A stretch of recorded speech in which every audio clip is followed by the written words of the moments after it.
Welcome back to the 17 News at Sunrise podcast, where we share your news on your schedule.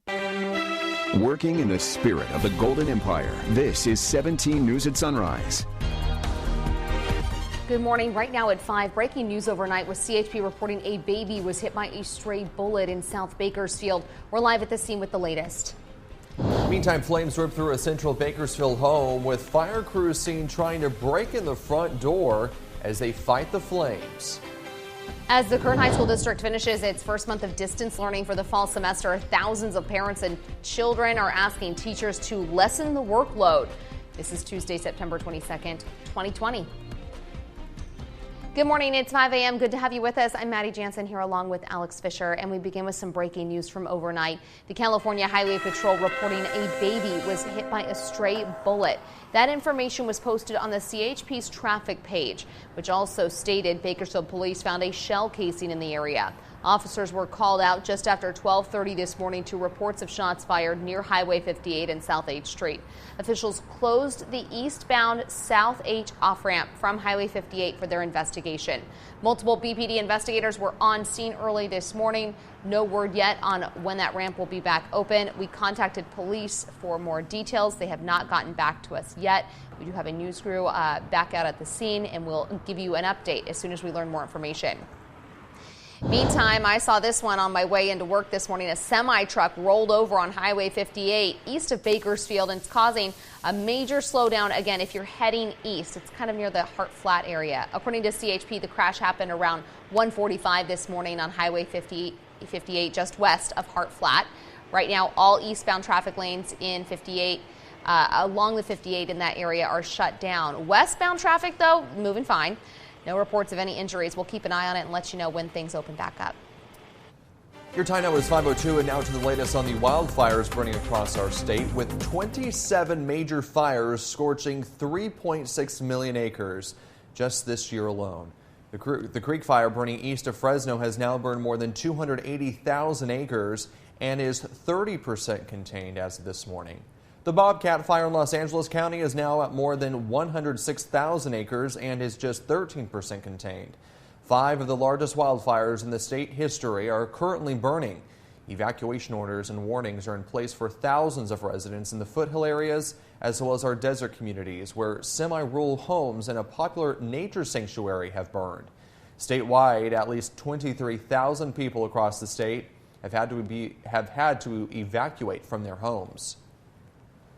All right, and we just want to mention we are having an issue with our signal here this morning, so bear with us. We are working on getting that fixed. Yeah, there's a little internet outage around this area, we think, and so that's why you're seeing a little bit of pixelation on your screen. Hopefully you can hear us okay. And we are talking about still a haze that's been lingering around. I want to show you our current visibility around the state right now. And Bakersfield sitting at 8 miles. We've got 5 miles visibility down to the south, and areas of the north not bad. San Francisco, Sacramento at 10 miles visibility. As we take a look at the temperature right now, 68 degrees under a calm wind. And as we take a look at the hour-by-hour forecast for today, we are expecting the lower 90s once again as we approach the afternoon. And then up in the mountains, 46 degrees right now. Definitely grab a jacket if you're going to be out and about. No winds currently. And as we take a look at the hour-by-hour forecast, you can see those lower 80s as we progress into the afternoon. And a reminder, today, it's official. It is the first day of fall. Back over to you.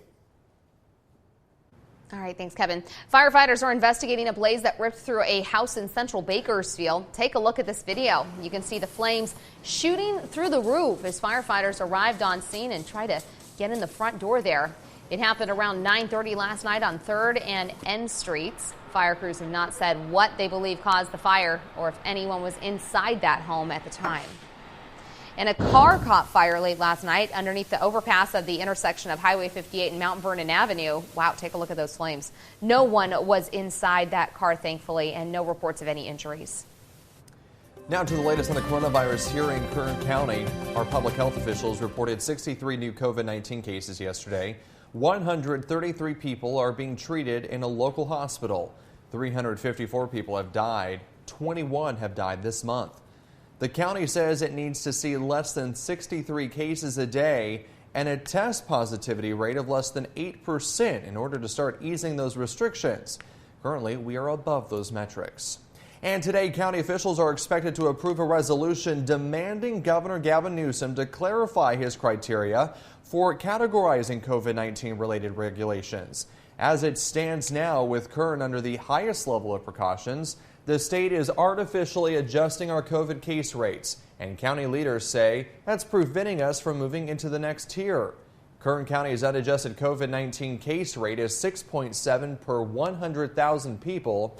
That is better than the state threshold of 7 per 100,000 people. But because Kern's testing average is lower than the state's average, the Newsom administration is artificially adjusting Kern's case rate to 7.5 per 100,000, a figure that does not meet the threshold to move into the next tier. Today, county leaders are set to send a message to the governor to demand increased clarity, consistency, and continuity in his directives to counties. And today, California Health Secretary Dr. Mark Ghaly is expected to announce updates on where different counties stand in the tiers for reopening. All of this comes after Governor Newsom offered some positive remarks yesterday about the state's fight against coronavirus, saying there has been a 23% decrease in hospitalizations and a 25% decrease in COVID-19 positive ICU admissions over the past 2 weeks. He also said it will take another 1 to 2 weeks to fully see the effect of Labor Day celebrations on California's COVID-19 numbers. Newsom is also encouraging people to get the seasonal flu shot this fall to avoid a so-called twindemic. 5:06 is your time now. A local Catholic school was partially shut down after a student tested positive for COVID-19. Our Lady of Perpetual Help had recently been granted permission to reopen for in-person classes. But the Catholic Diocese of Fresno says the school was notified last week a student tested positive. All students and staff who were in direct contact with that student were placed on a mandatory 14-day quarantine. Instruction for the entire affected class was moved to a virtual platform until all tests return with a negative result. The diocese says its #1 priority is the safety of students and staff and community. Well, if you need a COVID-19 test, you can get one for free today at Bakersfield College. It's being offered by the Kern County Latino COVID-19 Task Force, Kern County Public Health, Bakersfield College, and the Kern County Hispanic Chamber of Commerce. It's happening 8 a.m. to 6 p.m. at the corner of Haley Street and University Avenue. The 13th annual Walk for Peace event has been canceled. The event, put on by the Wendell Davis Foundation, was set to take place on Saturday, but has been canceled due to the pandemic. In 2006, founder Wesley Davis Jr.'s son, 16-year-old Wendell Davis, fell victim to gang violence. Every year, the foundation holds the event in Davis's honor and to support those who have also lost their loved ones to gang violence or senseless crimes. The foundation says families can still call their office for support at 493-0275. After a long hiatus, the California Living Museum is set to reopen their gates to the public tomorrow. Calm is reopening with modifications to accommodate guests during the pandemic, though the zoo has not said exactly what the modifications will look like. Calm opens at 9 a.m. and closes at 3 p.m. It's open Wednesday through Sunday. Calm says the animals have missed you, so they encourage you to come out with the family, enjoy the beautiful weather, and bring a picnic lunch. And speaking of bonds between animals and people, a local man walking for a good cause found a new friend to join him on his travels. Santiago Nieto and the CSF Medical Nonprofit Foundation teamed up to help farm works and their families during the pandemic. Nieto set out 7 days ago to start walking until $100,000 has been raised for those working out in the fields. But along the way, he found a new companion who took on the task. And he followed us for a mile, 10 miles, thinking that at any moment he was going to turn back. Well, he never did. He has been walking with us 55 miles. Nieto says the dog came out of the Angeles National Forest in an area destroyed by the recent wildfires, and that the dog has not left his side. Nieto says he will continue walking until all the money has been raised. His next stop is Delano, then Tulare, and then Fresno. It's a community that we have forgotten, that we taken for granted. We see the lettuce, beautiful, a nice apple, We drink the wine with the grapes, the oranges, and we never stop to think where they're coming from. What's the process? I mean, we never think that these campesinos have to work 8 hours under the sun, 110 degrees temperature, and we take food for granted. So I think it's time to focus on what's important. And to us, we think that the people that put the food on our tables and have sacrificed everything to do so, including their health and their families. So it's time for us to return the favor. If you would like to donate to the cause, go to csffoundation.org. Nieto says that he continues to look for the dog's owners, but if he can find them, he said he will keep him. Talk about a great companion to have by your side during this time. At least he'll have a good home. Yeah. That's pretty cool. Welcome back. Your time now is 5:14. Tropical storm Beta continues to move closer to the Texas coastline. A storm surge and heavy rains forecast for the coming days. Yesterday, a storm surge warning and tropical storm warning was in effect for portions of the Texas and Louisiana coast. 11 million people were also under flash flood watches. Texas Governor Greg Abbott issued a disaster declaration for 29 counties, and Louisiana Governor John Bel Edwards declared a state of emergency in advance of the storm. Welcome back to National News this morning. A woman who was arrested on suspicion of sending a package containing ricin poison to President Donald Trump will appear in court today. She was arrested at a border crossing in Buffalo, New York, as she tried to enter the U.S. from Canada and was reportedly carrying a gun. She will have an initial court appearance at 1 p.m. The ricin letter was discovered last week before it could reach the White House. According to investigators, the letter containing the deadly poison is believed to have come from Canada. The man dubbed as the Census Cowboy by Chicago's mayor was arrested after riding his horse down a highway amid rush hour traffic. Take a look at this. This was the scene from the air yesterday in Chicago. Adam Hollingsworth was spotted riding his horse on the Dan Ryan Expressway yesterday afternoon with a motorcycle escort accompanying him. During a Facebook Live event, he filmed while riding on the highway that he could be heard saying, "Kids' lives matter. Until kids' lives matter, nothing else matters."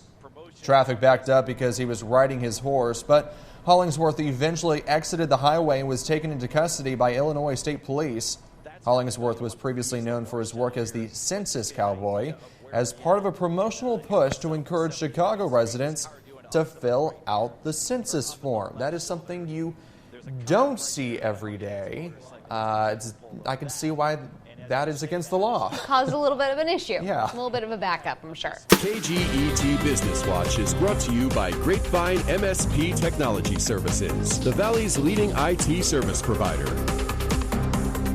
Welcome back here at 525. The Dow dropped more than 500 points as coronavirus concerns and uncertainty about an additional U.S. fiscal stimulus rattled traders. The Dow Jones Industrial Average dropped 509.72 points, or 1.8%, to close at 27,147.7 yesterday. At one point, the Dow had dropped more than 900 points. The S&P 500 lost 1.2%, marking the first time since February that it posted 4 straight daily losses.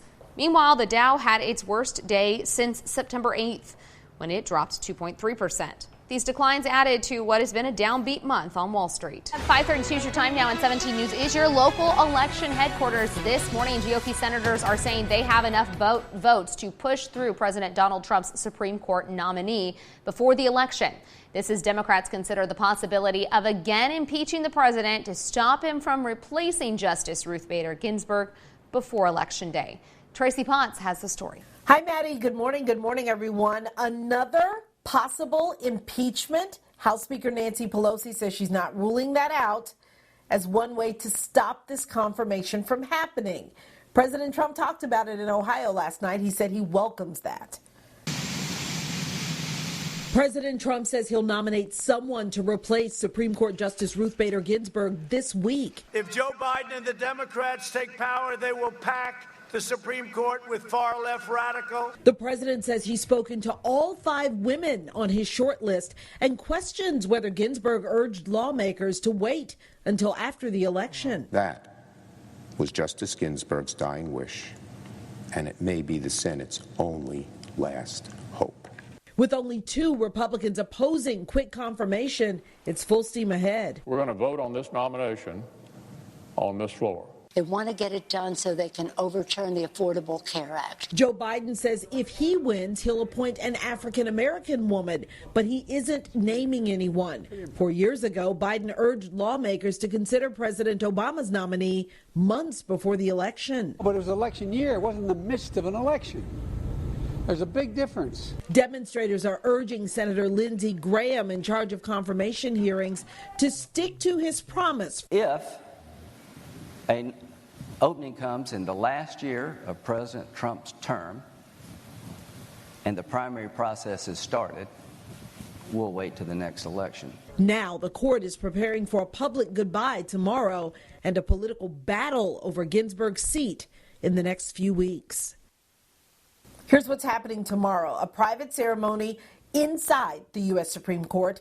Then her casket will be brought outside because of COVID, so the public can file by and pay their respects. On Friday, Justice Ginsburg is set to lie in state at the U.S. Capitol. I'm Tracy Potts, 17 News.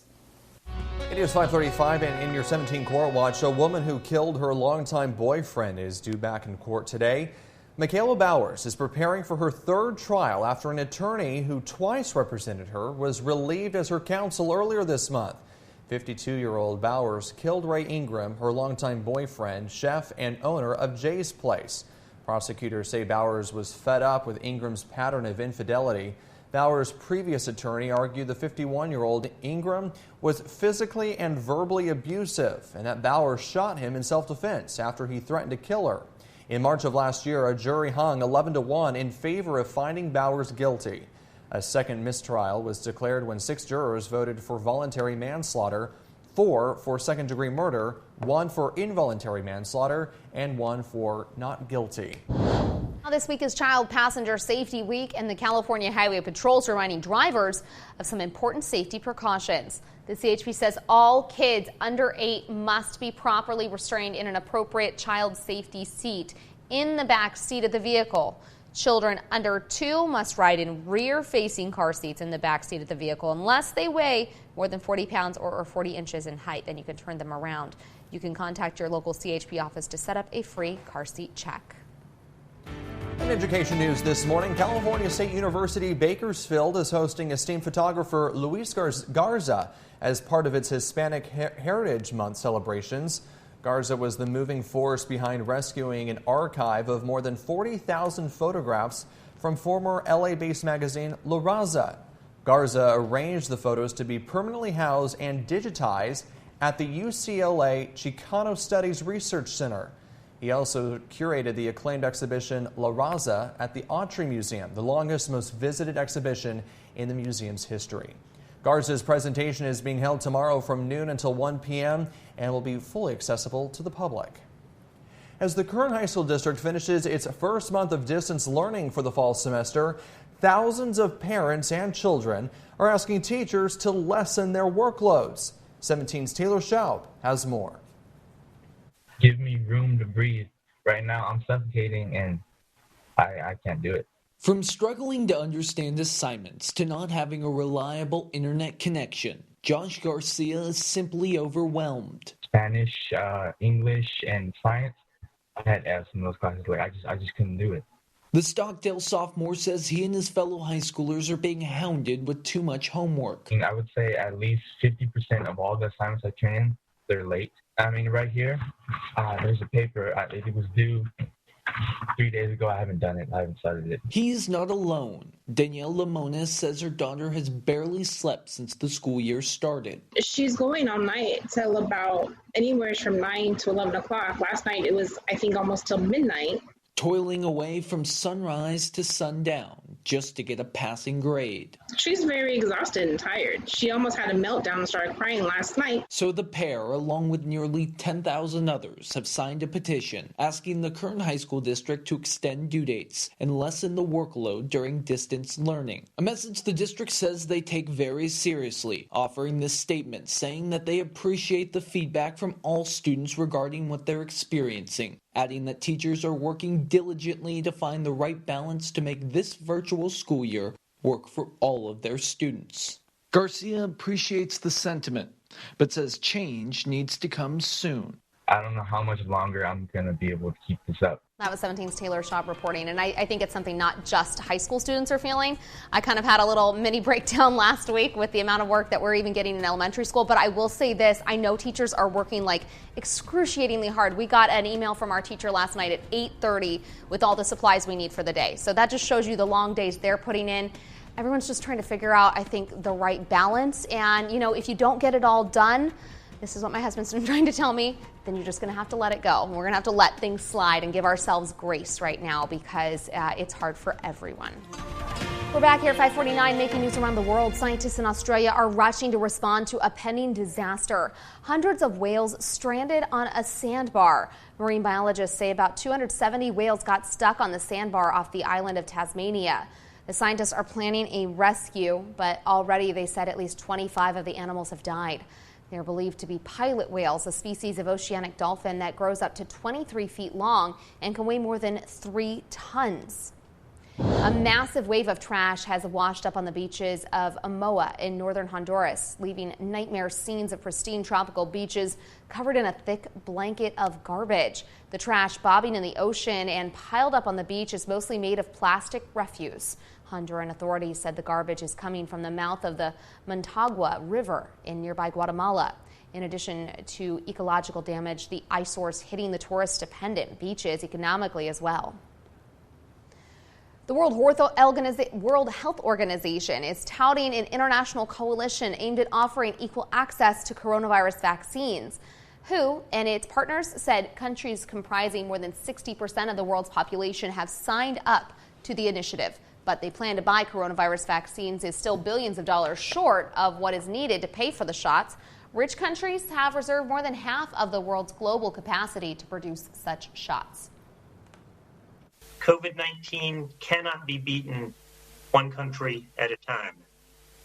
We must be able to share life-saving vaccines globally at the same time. Humankind has never done this before with any new life-saving medical technology or intervention. We are on our way to setting a very important precedent for the world. The coalition aims to provide 2 billion doses of vaccine by the end of the year. Working in the spirit of the Golden Empire, this is 17 News at Sunrise. The 17 News at Sunrise podcast is a production of KGET and Nexstar Media Group. For more on all of the headlines in today's show, head to kget.com.